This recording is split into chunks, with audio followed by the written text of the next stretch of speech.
All right, hi everybody. That was a quick second, but I'm going to go ahead and get the ball rolling. So I want to welcome you to our March Talks on Tuesday webinar. My name is Dana Childress, and I am one of the early intervention professional development consultants with our training team here in Virginia. And we are delighted to be presenting part 2 in our 2-part series about how dads matter. So this series is all about the importance of fathers in early intervention and how and why to include them when we work together to support families. So hopefully you were able to join us in February for part 1. During part 1 of the webinar, we talked about what do we know about fatherhood. We kind of had a history lesson on how fatherhood has evolved, and we talked about the important influences dads have on early childhood development. If you missed part 1, don't worry, that part 1 is archived on our Talks on Tuesdays page, the 2020 archive. You can access it on the Virginia Early Intervention Professional Development Center site. So that's available anytime if you want to catch back up. But even if you missed it, you're not going to be behind. We're going to get you reoriented to our discussion today. And today we're going to actually dive into some research findings that our presenter is going to share based on her work looking at talking to dads who've participated in early intervention. And then from that information, she'll talk about strategies that you can use to engage dads and really invite them more into your sessions. So before I introduce our presenter, I wanted to make sure you know, if you're just joining us, that your voice today is really in the chat. So we want to encourage you to use the chat feature in Zoom to ask your questions, to make comments, to share your stories, and to answer any questions that we pose to you today. So to access your chat tool, if you're just joining us, I want to make sure you know where that is. So you're going to hover your cursor at the bottom of your screen. You'll see a black bar appear. You're just going to look for the little, oh, thanks, Megan. She's showing you an example. You'll see an example of the chat, looks like a little speech bubble, and the word chat. Click that. That will open up your chat window into the lower right-hand corner of your screen, and then that'll be how you can participate, and we can have a conversation today. And thanks, Jeannie. Looks like Jeannie put a link into the chat for you guys where you'll find the archive of the February Talks on Tuesday, which was part 1.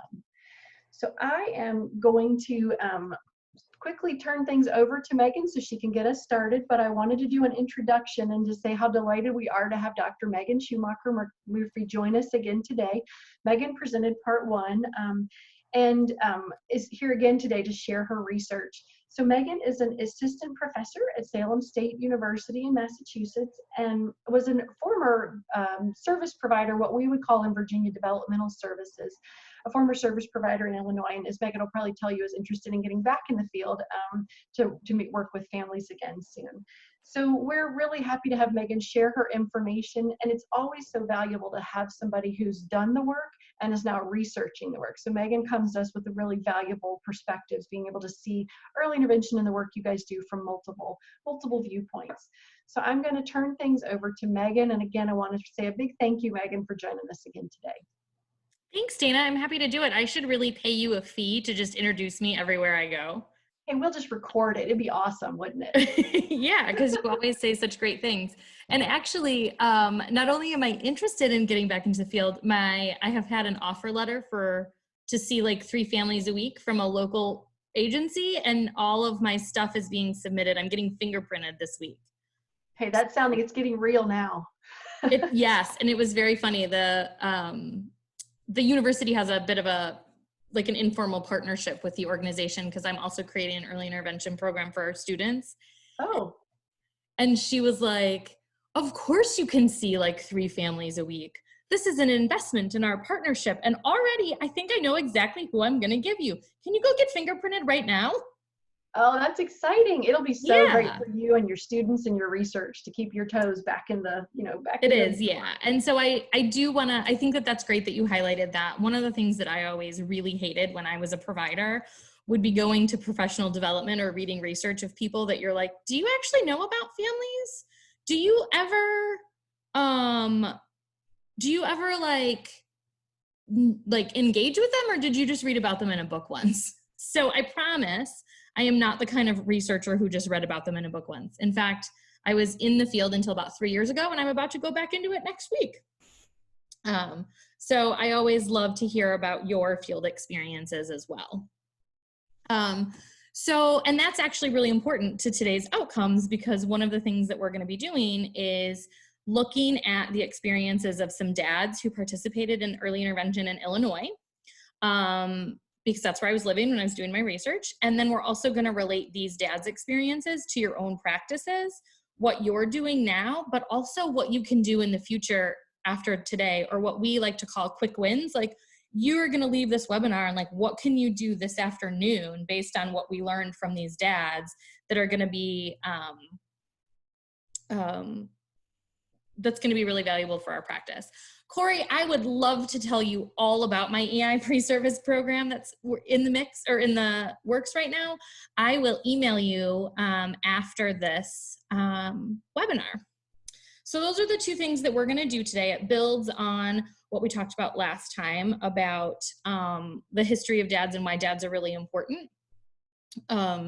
So we're really looking at what their experiences are today. So all of the data I'm going to show you comes from dads themselves. So last time we talked a little bit about what we know about dads. So here's what we know from both experience, but also some research. The dads are now, modern 2020 dads are more engaged with their kids than any other generation before, or since they started doing time use surveys in 1924. We also know that dads really significantly contribute to their kids' development in a way that's different from moms or more maternal female caregivers, right? Those kids who have really involved dads take more healthy risks. They're more comfortable with rough and tumble play. They have more varied vocabularies, and they tend to have better senses of humor as well, which are all really important things for the little people that we work with in EI. Unfortunately, though, we also know from a study that was done in 2017 that a lot of EI providers aren't targeting dads during home visits for a variety of reasons. Some EI providers feel like dads aren't good targets. Sometimes dads aren't home. There's still this idea that prevails around dads and caregiving, and that dads aren't doing caregiving. There's also a little bit of a mismatch between what providers want to do and what dads are interested in doing. Dads really want to play a lot with their children and do a lot of rough and tumble gross motor stuff. And then unfortunately, and a lot of therapists and early interventionists are still doing what we call living room therapy, right? Where we're doing it in the home, but instead of doing routines-based intervention where we're engaging with the family in family routines, you know, we're bringing in the toy bag, we're bringing in our bubbles and sitting down on the living room floor and working with kids on whatever skills the family wants to work with. And sometimes the families are present. And in some cases, I am sad to tell you that the therapists are even still telling the families that they would like them to leave. So that's what we know about dads. And that's what we knew about dads when I went into my research a couple years ago. Because all of this research about dads didn't really tell us about what dads were interested in, right? Or what the experience was for dads. A lot of this was through moms or through service providers' thoughts about dads, or just like general research around families. And so I designed a study it was a formal qualitative research study. It was something called a narrative inquiry, which is really just what it sounds like, right? A narrative is a story and an inquiry is questioning or looking into. And so I started with the dads and I just said to them very generally, tell me about your experience in early intervention. And that it opened the floodgates for dads to tell me whatever it was that they thought was really important or significant about their experience. And then because of the research methodology, I was able to go back a second time and think about, well, here's what he told me this time. And then this next time I'm going to ask some follow-up questions. And so they were a little bit varied from dad to dad. But I did get a lot of really rich information.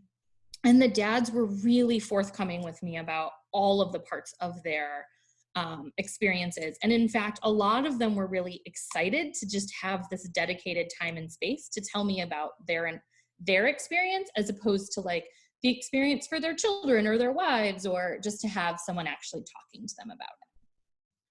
So if one of these dads happened to be someone that you worked with, what do you think they might say about you and what their experiences working with you were like? You can just drop it in the chat box. I'll give you just a few moments to think.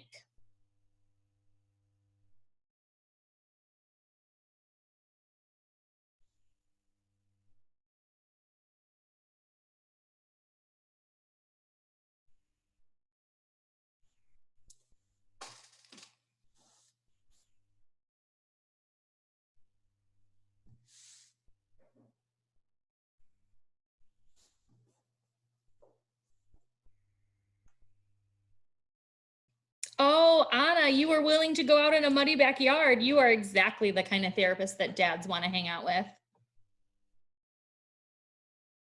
Yeah, we had other folks that say his wife handles this.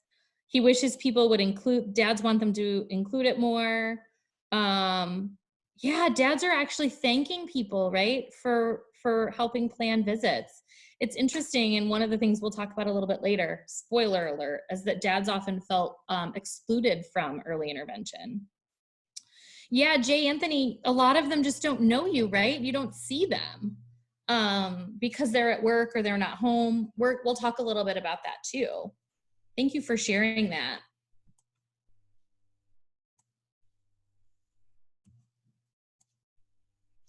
So here are some of the things that I found out about dads. All of the dads I talked to felt stressed and frustrated during their time in early intervention. Some of them felt stressed and frustrated because they were looking for a diagnosis or trying to figure out what was, quote, wrong. Some of them were stressed and frustrated because the process was really confusing. Some of them were stressed and frustrated because the way that they were interacting with the EI providers actually caused some strain on their marriage. But all of the dads felt stressed and frustrated. Some of the dads who had really solid experiences and relationships with their providers, those relationships actually helped mitigate their stress and make it feel less stressful. And the dads who had sort of fraught or didn't have relationships with their service providers, that made their stress feel much more significant. And so the other things that I found out about were that dads just don't know what EI is. And so what happens is they see the therapists who come into their homes as the experts, and they just trust those experts. And so they don't really know what to do. And I'll, tell you a little bit about how some of the dads didn't always agree about with what the team was doing. In fact, there was a dad who was asked to leave the room by his speech therapist because he was a distraction. And I asked him how he felt about that. And he said, well, I didn't like it. I'm a really involved dad, but if that's what the expert said, obviously that's what I'm going to do, right? So he just didn't know what to expect or what EI could look like, right? Another really significant finding was that dads actually wait to be expressly invited into the early intervention process, which I think is really interesting. And I never really thought about it. I think when I was a provider, I would sometimes be like, oh, the dad's around, he's not really participating. And the dads I spoke to said they didn't really know, again, they didn't know what it was.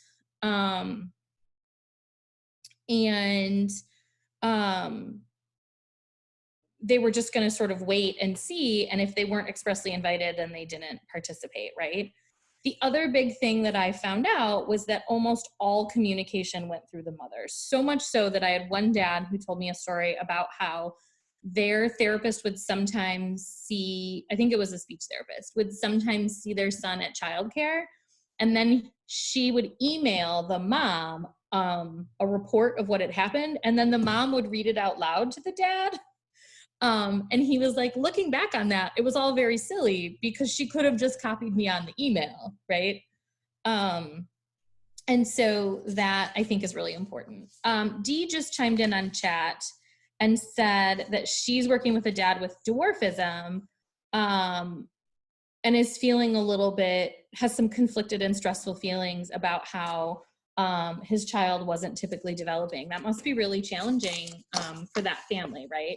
And so that relates back to the dads that I interviewed who all felt some measure of stress and frustration while they were in early intervention, right? So what else did I find out? Interestingly, and I noted this a little bit on the last slide, fathers who had strong relationships with their providers felt much more capable and confident in their own skills as dads at the end of early intervention. So one example was one of the dads was like, I didn't really think about how like I had to actually like engage and play with my son. Like he was just sort of there and we like met all his needs and he was like around, but we weren't really like getting on the ground and playing with him. And he said after EI, he's actually had other children after this. His wife really did the heavy lifting on that one. They had other children after that. And he now is like, I'm always on the floor playing with them. And I just feel much more capable in teaching them things like language through play. And he's like, and frankly, like, I like being a dad a lot more. And I think I'm a much better dad than I was before. Unfortunately, the other side of that is that the dads who didn't have strong relationships with their providers don't understand how EI benefits them as dads, and they don't understand what each discipline does, right? So I had one dad who could not for the life of him tell you what an occupational therapist did. And he also said, and I think this is really significant, and this was several of the dads said this, you know what? I wouldn't have been able to pick her out of the lineup. And another dad said, I ran into somebody, I don't know, speech, maybe OT, I'm not sure which one, at the zoo. And she came over and talked to us and I had no idea who she was, right? So even like seeing her at the zoo, he had no clue that it had been someone that had been on his early intervention team for months, right? Interestingly though, regardless of what the dad said about whether or not their relationships were positive with the early intervention providers, and whether or not the dads felt more capable or confident at the end, or whether EI really made them feel like they didn't know anything, all of the fathers rated this experience as positive. One of the dads that we're going to talk about, actually Adam, who we see right here, well, we see a facsimile of him, said that even though early intervention was actually kind of a miserable experience for him, he rated it as highly positive because it was such an important and valuable experience for his son, who was a late talker, right? So I find, I'm a storyteller, I love stories, right? I'm a narrative inquiry researcher, which is just a collector of stories. And so I'm going to structure most of this webinar in terms of a tale of two dads, right? So one of the dads is Sathi, and Sathi has one son, Aaron, and a wife, Mina, and they lived in Chicago, and they had a pretty big team. So in Chicago, they don't do primary service providers. They have anybody, they just sort of throw all the therapies at you, right? So Sathi's team had a developmental therapist, which I believe is a developmental specialist in Virginia. They had a speech and language therapist, who also did a little work about feeding. And then at some point, those folks brought in an occupational therapist. And then Sathi often worked from home, but he also had to travel for work a lot. And so they had a nanny, but he was often available. And then mom also worked from home. So there were 3 adults that were often available during therapies. And his son Sathi started EI right around his 2nd birthday. Or Sathi's son, Aaron, I'm sorry. Sathi's son, Aaron, started EI a little before his 2nd birthday, and he had really significant communication delays, and also was very particular about his play, and had really horrendous tantrums, like just very long. They were so stressful for the family that they sort of stopped taking him out in public. Then Adam is a dad who had 2 children. He was, his younger son was the baby of the family, and he had some pretty significant issues with expressive language. And initially he also had some pretty significant issues with receptive language as well. And Adam had an older daughter, and both Adam and Sathi are super involved dads. So Adam would do all of the morning routines. And when his son Soren needed speech therapy, he would also come home for speech sessions multiple times, 2 to 3 times a month. And they had a speech therapist, and then they had an occupational therapist for a little while, but primarily they had a speech therapist. And both he and his wife worked full-time outside the home. So occasionally the speech therapist would go into the childcare situation. Angie just chimed in to say that dads are not often in the IFSP at all, and that certainly has happened, right? The contact information's not there. I'm really glad that you're including that contact information. Interestingly, both Sathi and Adam were extremely hands-on dads that do a lot of the day-to-day parenting with their kids, and neither of their contact information was on their IFSPs either, and most of the communication for Adam went through his wife. So at the beginning, remember I told you that dads don't know anything about early intervention, and so they trust the experts. So one of the things that Sathi said to me that I thought was really significant was he expected an old doctor type that's going to come out, he's going to poke and prod, scratch his chin, and give a prognosis, right? So he was very surprised when a woman in her 30s popped into the house and, took her shoes off and was making conversation. And he actually initially was a little bit confused because he was like, why is this woman talking to us? Like, she should be working with Aaron, and she's like, this is kind of weird. I don't really know what's happening here. She's being really friendly. This is not at all what I thought was going to happen, right? Whereas Adam really also felt that there was an expert that was going to come in. He didn't know what to expect. And I think I mentioned earlier in his particular situation, he was told that his presence in the therapy sessions was distracting, and he was asked to leave. He was asked to leave the room. And so he had said, well, I don't like that, but if that's what the expert thinks is best, I'm okay with it if that's the best way to do it. And one of the things that he said was that he felt like he was marooned in the kitchen. And that's actually the title of some of this research that I've published. Because he didn't know what to expect. And so when the speech therapist said, you're a distraction, I'd like you to leave, he was like, well, okay, I guess that's what I'm going to do. So another thing that I found was in the dad stories was that they all felt stressed and frustrated, right? So for Adam, he felt really stressed and frustrated because he felt really powerless. And he kind of disengaged, right? So the interesting thing about Adam is that he is such an incredibly hands-on dad that he was the person in his family actually that took 3 months of parental leave when his children were born. And so he was their primary caregiver as babies. He also, he joked about how his wife is not a morning person. And so he does all the morning routines, and he talks about how much he loves it and how he learned to braid his daughter's hair so that they would have that time together in the morning. And on the days when the speech therapist would come 2 to 3 times a month, depending on what his schedule looked like, because he actually lived in he lived in a suburb but worked in downtown Chicago at a pretty high pressure job, he would take the train home so that he could get home at 4:00 when the speech therapist came in. And then Adam would greet the speech therapist. He said she would take off her shoes, say hello, and then he would go into the kitchen with his wife if she was home, and the speech therapist and Soren would go in the living room, and he said, I was sort of marooned in the other room, and I would kind of peek around the corner. And he just felt really left out and powerless. And then at meetings, he felt that people greeted him and then didn't look at him.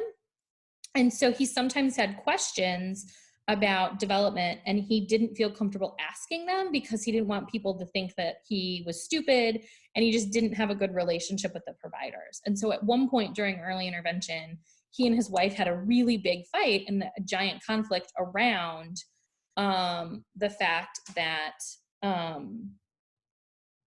he wasn't engaged in the early intervention process, right? So in his case, he actually didn't feel stressed and frustrated about his son's delay. It was really all about the stress from the early intervention, his lack of relationship with the early interventionist. So interestingly, Sathi's experience was different. So Sathi actually was very stressed out when he got into early intervention because he and his wife come from a South Asian American background, and there are very high expectations for children. and their son wasn't meeting them, right? He was a late talker. He did not behave well in public. They didn't have a lot of friends that had young children. And so he felt like he and his wife are the only person who had a son like Aaron who would throw these massive tantrums in Target. And he felt that, and he didn't really understand child development. He didn't really relate to his son. And he really felt that early intervention provided them with specific strategies. And they also went and did practices out in public to like have dinner out in public or go to Target or go to the record store so that they could work directly with Sathi and his wife, Mina, and Aaron out in public on strategies to either curb the tantrums, like prevent them altogether, or decrease the duration and intensity, right? And the other thing that he said was, we were able to vocalize our frustrations and put it into the context of what he's developing and in not what's wrong with him. And so Sathi really felt like early intervention taught him to think about his son in a really different way that helped him understand development. And that he realized through early intervention that nothing was wrong with Aaron. He was just his own little person developing at his own rate. So I want you to think a little bit about some of the ways you've contributed to stress for dads or mitigated stress, and leave it in the chat box. And I'll just tell you a quick anecdote. When I started out in early intervention in Illinois, I was in fact a living room therapist with my magical bag of toys. This was a very long time ago. Feel free to judge me harshly. I was very young. I didn't really know a lot about the field. And I had a dad tell me that I was like a magical sorceress because we worked on getting his twins to clean up the playroom and sort while we were cleaning up the playroom. And the dad said, wow, he would never do this for me. And I think about that moment a lot and how that dad meant that as a compliment, but that I was really communicating to him that I was able to get his sons to do things that he wasn't able to do. And that must have really increased his stress and possibly made the experience stressful for him, and that he may have felt less capable as a dad. So I want you to take a minute or two and think about some of the ways that you've either contributed to dad's stress or maybe made it a little bit, lessened it a little bit.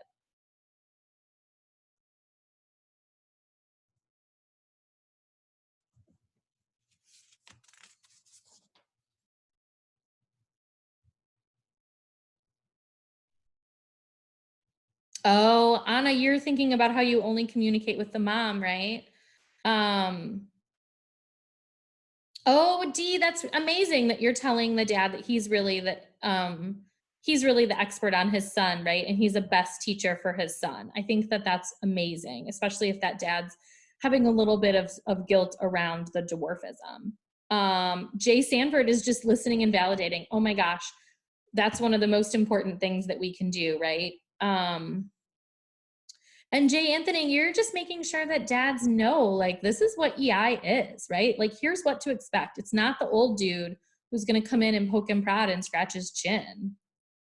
Oh, and Danielle, asking dads direct questions, I think, is really important, right?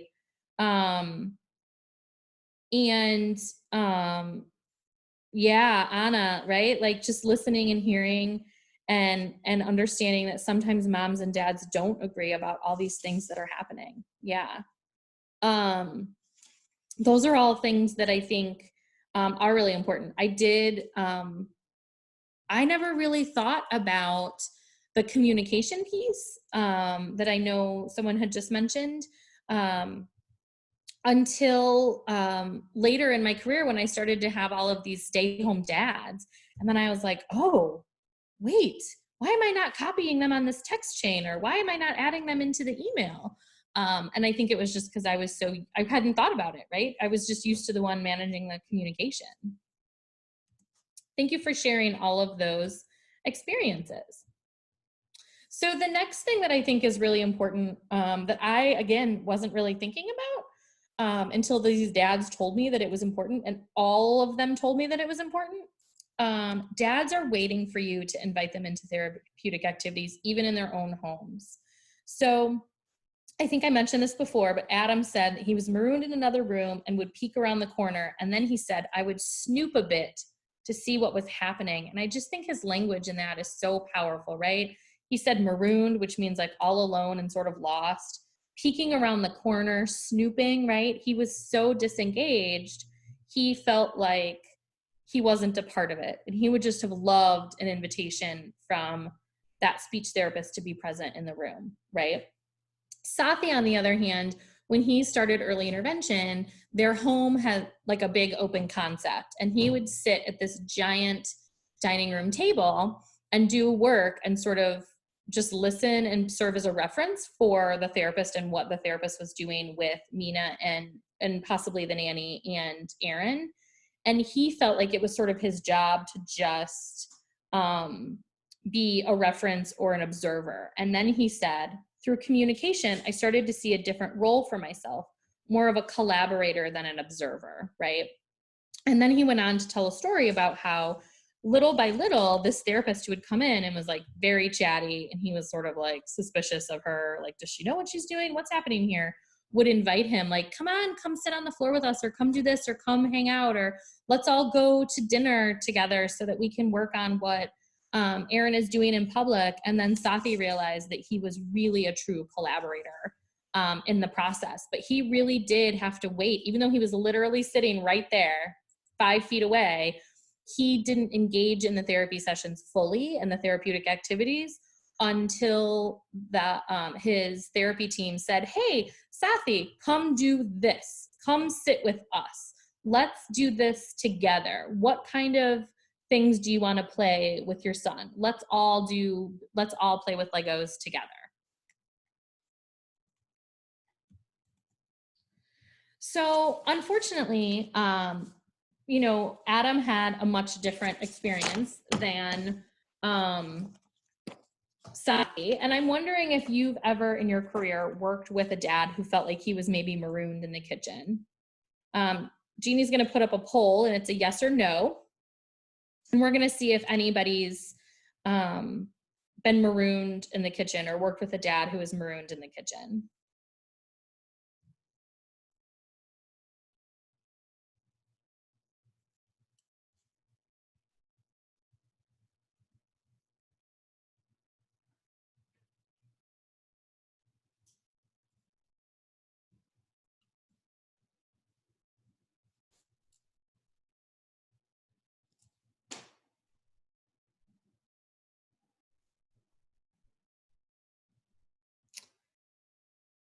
Well, this is awesome. It really looks to me like Virginia's doing a much better job than Illinois and maybe Massachusetts, because only about a third of you have worked on a team where dad was marooned in the kitchen, and the rest of you don't feel like you've had that experience, which I'm really excited about.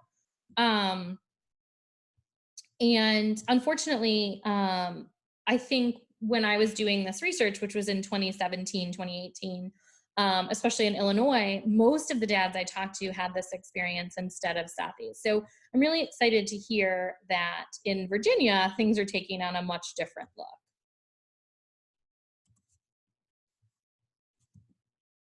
So what are some things you think that speech therapist who marooned Adam in the kitchen, what do you think that they could have done instead of just telling him to go wait in the kitchen? He was a distraction. What are some things that you would do instead if you had worked with Adam?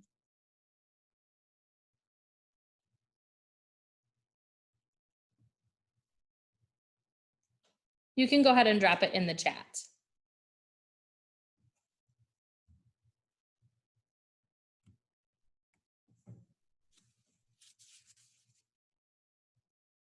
Yeah, give the dad a direct task, right? What do you like to do with your kid? What happens when I'm not here? I love that question. What would you be doing if I wasn't here, right? And Jay Anthony, really find out what he and his son likes to do, right? Like, what do Adam and Soren like to do? Of course, yes. That's a great idea, instead of marooning him in the kitchen and working on the puzzles that you brought, or even the things that he had around to play. Oh, Robin, what a great question. How do you usually play with your son? And Anna really wants to welcome and invite all family members, parents, siblings, pets. I do love a good pet.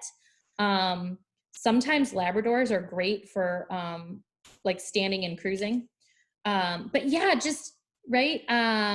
it looks like M. Berryman said, just invite him to participate. Like, hey, Dad, although use his name, right? Hey, Adam, why don't you come and participate with us? What would we be doing? What are some important words that you think you'd like your son to learn, right?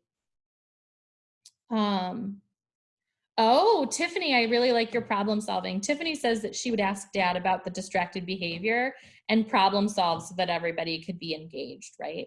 I will tell you, Tiffany, the distracted behavior was Adam had just gotten home from work and he just wanted to sit on Dad's lap and like love on Dad and be with Dad, right? So I think I'm not even sure that we would all think about that as problematic behavior, but we would find some other ways, right, to talk to Dad about the behavior, and then maybe some words we could put in or how we could problem solve, right?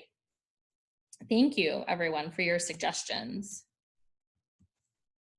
So one of the other things that we learned was that almost all communication happened through moms. And I know if you were with us last time, I shared a funny story about how I was literally writing up the results of my research when I got a little zing on my phone, and it was about our daughter. And then I screenshot it and forwarded it to my husband because it didn't even occur to me, a person researching fathers and father involvement, to make sure that my husband's name was on all the paperwork. We've since corrected that, but the simple act of just adding a dad onto a text chain or onto an email chain is really, really important, right? And one of the things that Sathi talked about that he really loved was that after the therapy sessions, especially when there was something that was really significant, or when he was sometimes out of town, the providers would send an email to him, his wife, and their nanny so that everybody had exactly a summary of exactly what had happened, right? So the SLP in Adam's case, though, would sometimes go to the childcare and or call his wife or email about something. And Adam was never on those calls, was never on those emails, and then his wife would just read the emails out loud or summarize the information. And so that made him feel really outside of the communication loop, right? And again, I remember probably having done this earlier in my career as well. And I also realized that it had happened to my husband when our daughter was really young, right? That I would just fill out the paperwork and I'd put my name on it, and then I would end up being the main contact. So we're now going to use your stamp tool. So if you remember, you go up to annotate and you pick your stamp. And then I'm going to ask you to drop a stamp on why you think we mostly communicate with moms, right? And I mean, we like early intervention providers, and there's definitely research to show us that we do this. And I think some of us know anecdotally we tend to do this. So what are some of the reasons that you feel like you're communicating mostly with mom? Mom's usually the one home. You just relate and feel more comfortable with them. Mom's info was on the file. You've never met dad. You've never really thought about it, or you manage all the communication. Or if there's something that I didn't add to the slide and you want to add it, and you can do that in group chat. Yeah, so many of us are communicating directly with mom because she's home during the therapy sessions, right? She's home, or her name is listed on the file, and maybe we're not given dad's phone number or email address, and we're so busy because our caseloads are always bigger than we want them to be, that we're not thinking to ask, like, hey, can I have dad's phone number and email? I only got yours, right?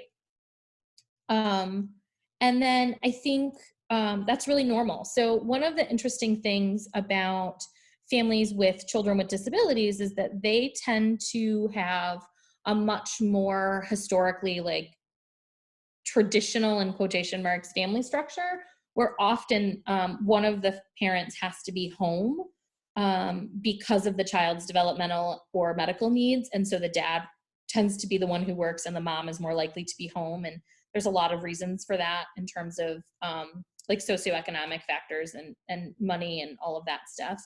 But moms do tend to be home more than dads. And so that's one of the biggest barriers. For some folks, they've never met the dad, so they're not communicating with him. I've had a couple dads like I just didn't know how to relate to, right? And I even had a stay-at-home dad once who is this really super tall, very good looking dad from Texas, very Southern. And he had decided to stay home with his son. And you could tell he was managing some low level depression. His son had a lot of medical needs and had been born extremely prematurely. And he would be doing things like smoking meat when I came over. And that was not an experience I had. And so I really had to work hard to relate to him. Right. And so even though he was the one home, I was not sure always how to relate and talk with him. So thank you for sharing those. I'm going to go ahead and clear all of thanks, Jeannie. All of our things. So one of the last things that I think is really, really important is that fathers with strong relationships with providers felt more capable and confident at the end of EI. And I think that this is really related to how the dads were engaged by the therapist. Almost all the dads I talked about how they really felt like it was the early intervention provider's responsibility to engage and to create that relationship.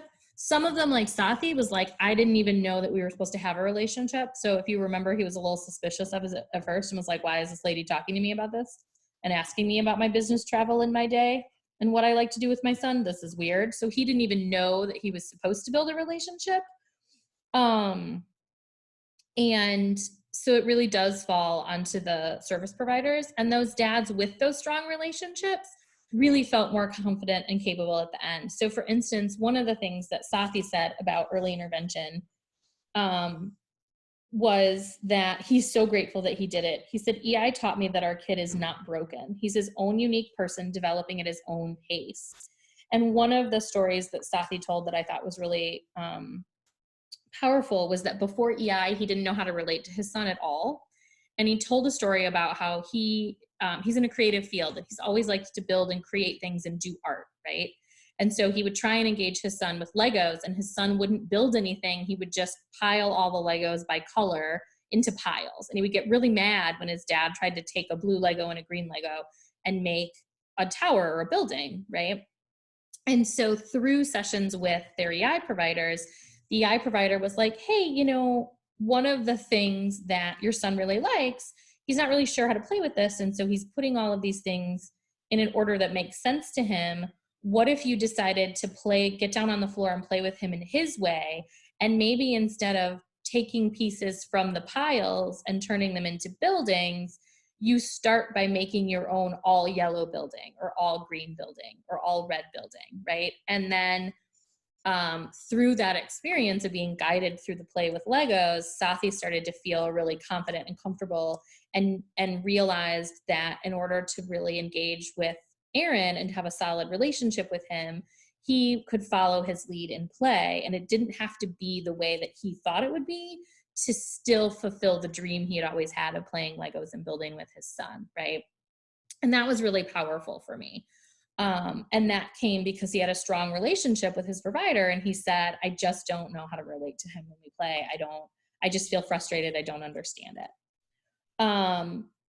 Whereas Adam felt like he never really knew, he didn't really learn anything about children's speech development. He didn't understand why folks, or why the speech therapists were giving him a list of certain words and why they were picking the words. And he didn't feel like the words had anything to do with their lives. And he didn't feel like he could ask he called them stupid questions, right? And again, if you remember, like Adam's wife, Bridget, got super angry about what had happened. And so he left early intervention feeling less capable instead of more capable. So interestingly, even the dads like Adam, who felt like the experience wasn't positive for them, had really positive feelings about early intervention, and they all would give it, like, if it was a Yelp review, 5 out of 5 stars, would EI again, right? Adam said that what made it positive for him is that it was really positive for Soren. And so because it was positive for Soren, he could only rate it positively. And so that was really important. So what are, very quickly, because we only have about 15 minutes left, what are some of the ways that you think dads that you've worked with have benefited from EI?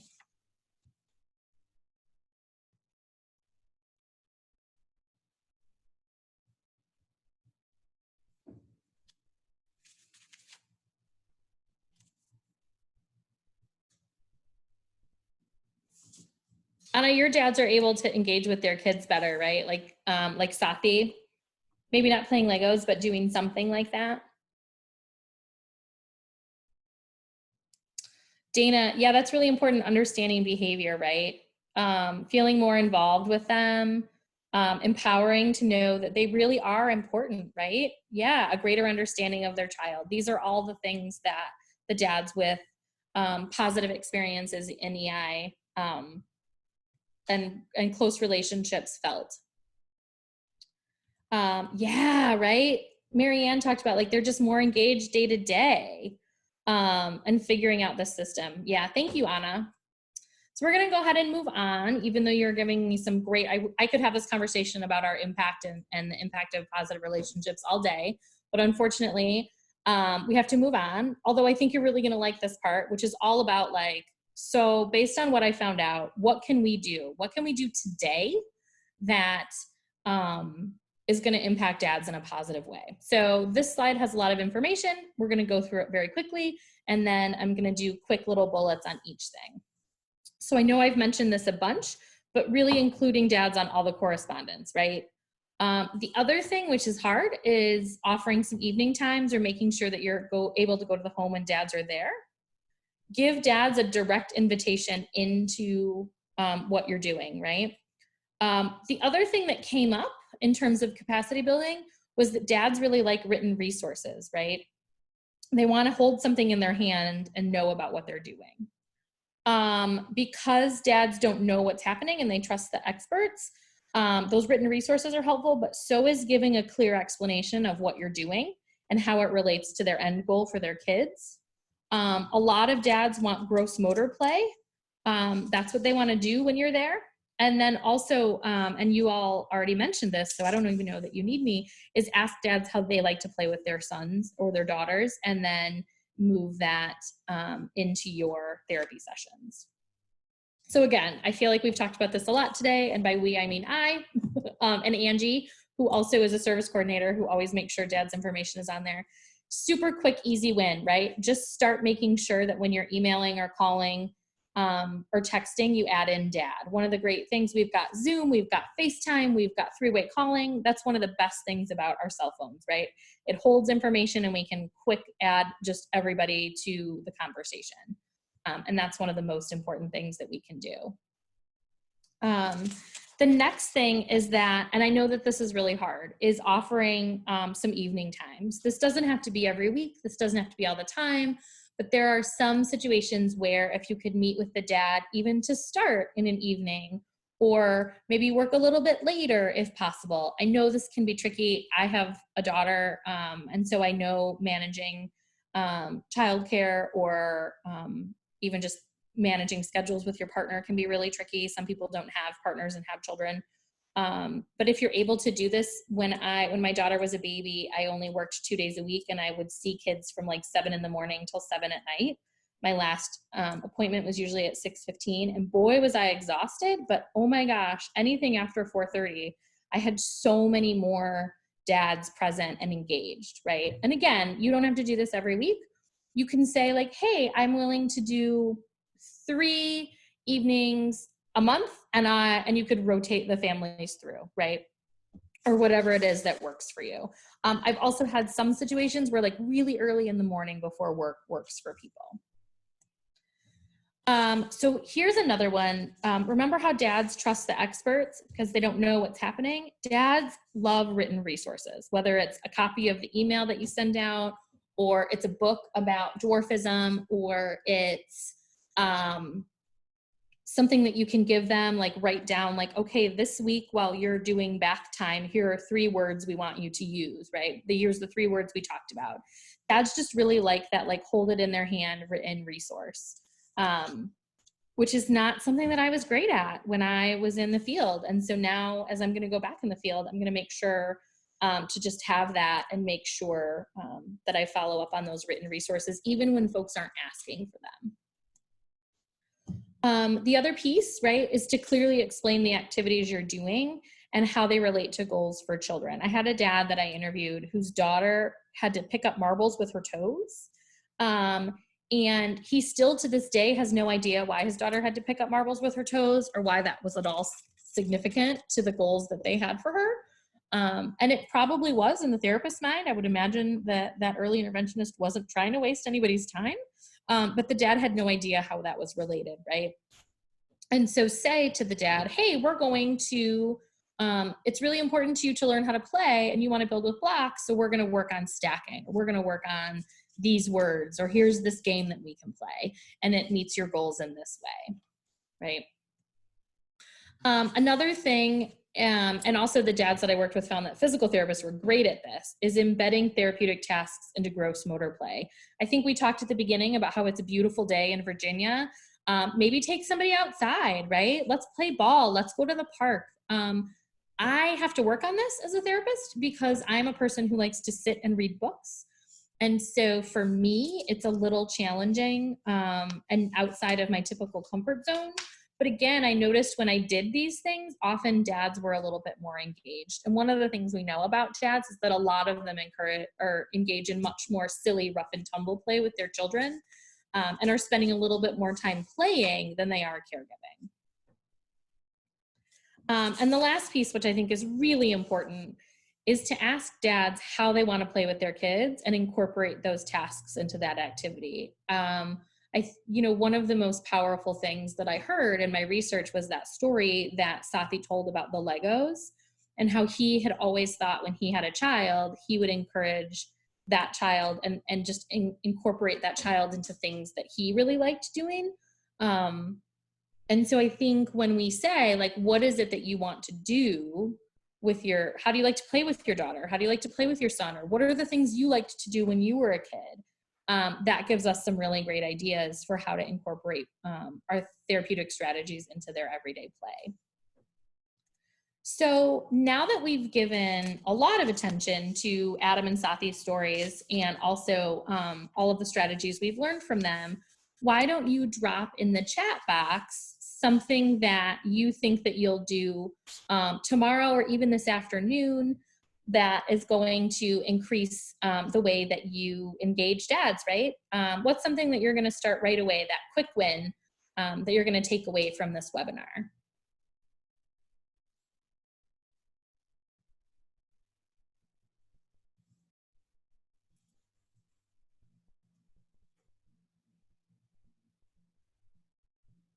Yeah, Anna, just making sure you have the phone number, right? Asking how they want to be involved, contacting mom and dad.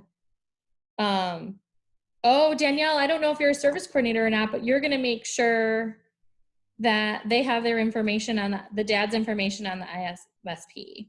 Jay Stanford, you're just going to say, like, what is important to you? Encouraging service coordinators, right? At those initial meetings and the initial evaluations to put the dad's name on the IFSP, right? Oh, M. Berryman just specifically addressing dads at meetings, right? Like saying, hey, Adam, blah, blah, blah. Asking what they want to play with the kiddo. I think it's T.A. Haig, but I could be wrong on the pronunciation, but you're going to start asking dads how they want to play with their kids. I think that's a really valuable thing. I'm actually really excited to start doing that when I start seeing kids again, as soon as my fingerprints go through in Massachusetts.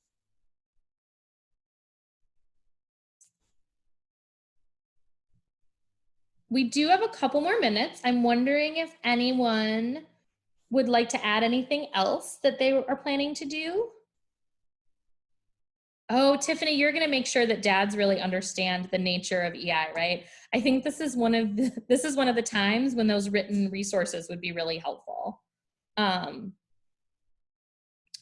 Anna saying, how would you like me to share information with you? I think that that's really great, right? Like, do you want it in writing? Do you want it via text? How would you like me to give you this information? That's a really great strategy. And it also gives them some input and addresses their learning styles as well. Well, Megan, I'm going to jump in and just say that, like, just to touch base, because I know we've got about 5 minutes left, but I want to say this has been such a great conversation, and it's so nice to see the things that folks are going to be taking away, tweaking their practices.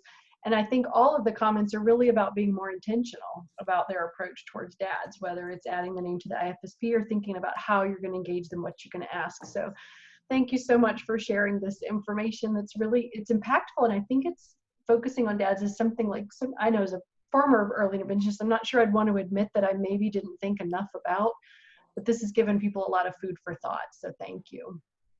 Oh, it was my pleasure. And I'm really excited to hear about all of the things that folks are going to try later this afternoon or tomorrow. Yeah, definitely. Yeah. And I would love to hear about it if you want to stay in touch. If you were like, oh my gosh, I went out and I did this and it worked awesome. Or if you're like, hey, I've got this dad, I'm wondering about something. Shoot me an email. I'm always available via email and text. I'm one of those 0 inbox people, so I'm really good at getting back to you. Perfect. Awesome. Well, before you guys sign off, in our last couple of minutes, I want to make sure you know that after you log off today, you will get an email that will have a link to a survey where you have the opportunity to give us feedback. Once you complete the survey will prompt you and give you access to a certificate of participation today. And so if you are in a room with others, or maybe if one person in your program registered and several other people joined the webinar, feel free to forward that email to anybody who actually participated in the webinar today so that they can give us feedback and have a copy of their certificate. The recording of today's webinar will also be made available on the VEIPD site on the Talks on Tuesday 2020 archive page. If you scroll back up into your Zoom chat, you'll see a link to that. But you'll have access to that, which you can certainly share part 1 and part 2 with any others in your program that you would be interested in sharing the information with. We also will be sending out an email soon with some more information related to the topic, as well as a learning bite that, in case any of you are supervisors, if you want to take this information and share it with and kind of process it with your staff, we've organized some activities to help you do that. Thanks, Jeannie. Jeannie put the Jeannie put the link in chat for you so that you can just click that and be able to find out and bookmark where the archive will be. I want to encourage you to join us next month for the start of a new 2-part series. We will be talking about, now Corey, you type it into the chat if I get this wrong, but I believe we're going to be talking about feeding and when to bring in a specialist. So we've got some great plans for that next 2-part series. So please look out for the registration coming in the next couple of weeks so you can join us for that one. Thanks, Corey. Phew, I got that right. So if you guys have any other questions or comments for Megan, now's your time, or you can email her later. And I just want to say thanks again to Megan for sharing the information, and thanks to you guys for taking the time to join us for hopefully part 1 and part 2, but at least joining us today to dive into how important dads are to early intervention. So thank you guys. Hope you have a great rest of your day. We'll hopefully see you online again next time. Bye, everybody. Hi, everybody. Thanks so much.